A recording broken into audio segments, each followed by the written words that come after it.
जननी आहात, ब्रह्मा विष्णू महेश या सर्वांची आई आहात। माझ्या मनामध्ये एक शंका आणि मग जेव्हा शोध लागला तेव्हा आता कोणी व्यक्ती नव्हती ती उडून गेल्यामुळे तिच्याबरोबर नवरदेवही होता आणि बरोबरच मुलगाही याला म्हणत घरी। ही आजकालच्या काळात नावं पण प्राचीन काळात जी नावं होती ती काही वेगळी होती। आज मला ब्राह्मण आधर्मी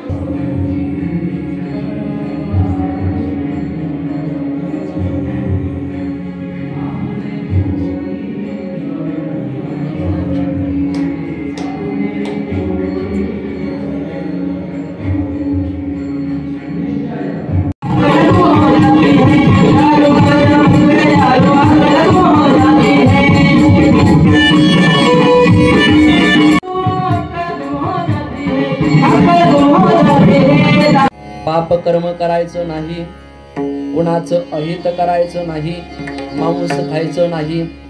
बरं का हनुमान महाराज, दोन माणसांचा मला फार राग येतो। कोणती दोन माणसं सांगू का? सांगतो, जरी तुम्हाला राग आला तरी चालेल।